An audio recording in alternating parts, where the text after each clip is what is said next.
We're going to begin this hour with more on last night's State of the Union address. President Trump made many claims about the economy, which he says is strong. He also touched on foreign policy, but he left many questions unanswered. And he clashed with Democrats over the tactics used for mass deportations. Here's a listen to that part. If you agree with this statement, then stand up and show your support.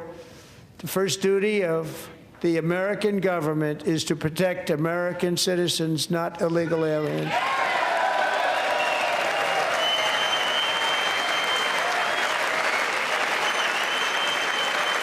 And you should be ashamed of yourself not standing up. You should be ashamed of yourself. That is why I'm also asking you to end deadly sanctuary cities that protect the criminals. Well, to help break all of this down, we're joined by CBS News political contributors Terry Sullivan, he's a Republican strategist, and Joel Payne, he's a Democratic strategist. Welcome you both to the table.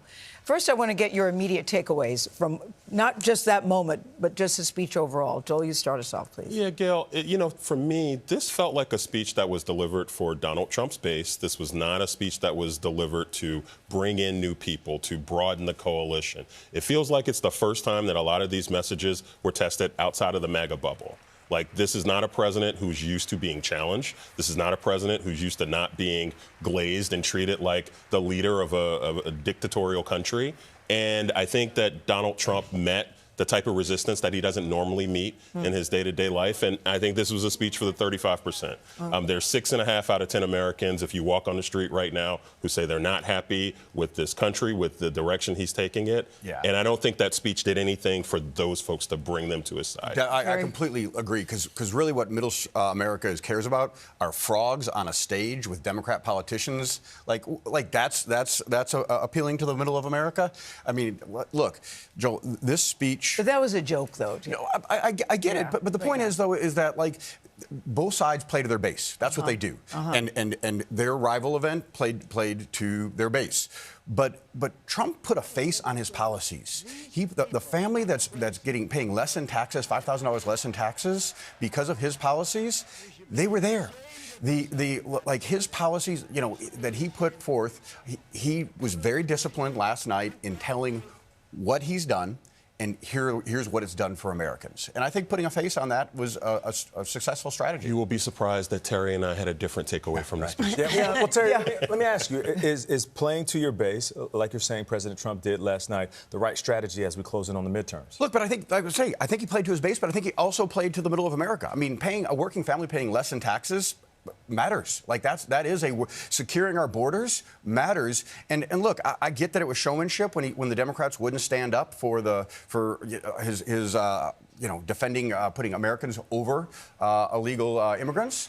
But Americans care about that. That's a winning issue. Joel, do you think that resonates if people are paying less in taxes when they're paying more for other issues because of tariffs? Of course it does. I think it also resonates when people are paying more in their health care costs and people are seeing prices continue to soar because his economic approach is not working for them.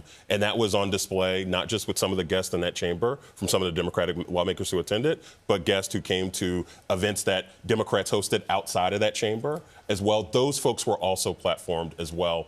And I think the problem for Donald Trump is that there are more of those people now than the people that he was highlighting in the chamber last night. And I think look, Donald Trump can give a good base speech, and he can give a good speech to people who are going to give him the benefit of the doubt. The problem is there are less people willing to give him the benefit of the doubt right now than a year ago. Look, but the reality is, as a speech goes, and we're focused on the speech, he gave a good speech. He stayed on message. He talked about the issues that help Republicans in the midterms. I disagree with that. And well, of course you do, but that's a shocker. But also, there was no distraction.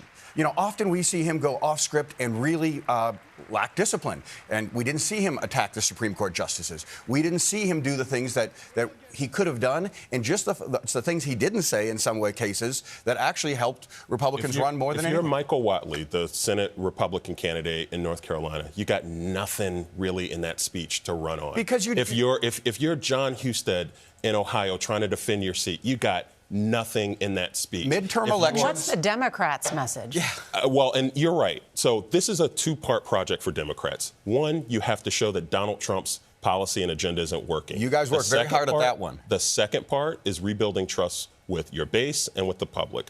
I do think Democrats are starting to make a lot of progress on rebuilding that trust with their base and showing strong resistance. They are But was struggling. it helpful, Joel, was it helpful for the Democrats not to be there? Some people say you should just at least respect the process, if not, even if you don't respect the person who's in the office, that you should at least. Was it helpful for them not to show up? Well, so we started this segment with that shot of, Donald Trump actually talking about immigration and some people in the chamber standing up and some people not.